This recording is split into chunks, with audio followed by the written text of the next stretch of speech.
So in my computer I have connected two hard drives, but here currently we're seeing only one, so another one is not showing.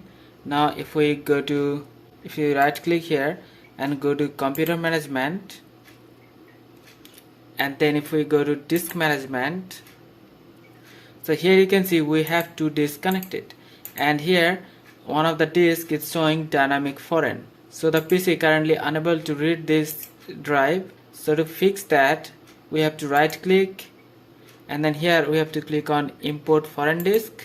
So here it is showing the disk group, so if you click on here, I have only one disk, and then here we have to click on OK. So here it is showing the disk condition, so condition is OK, and also showing the size of the disk, so everything is good, so we have to click on OK. And here we have the disk, so all the data is back. And if we now you can see the disk is here, right here. So now we can access that and everything back to normal, so we can access all the files as earlier. So this is the way you can fix the dynamic foreign disk problem. So hope this video was helpful. See you in the next one. Take care.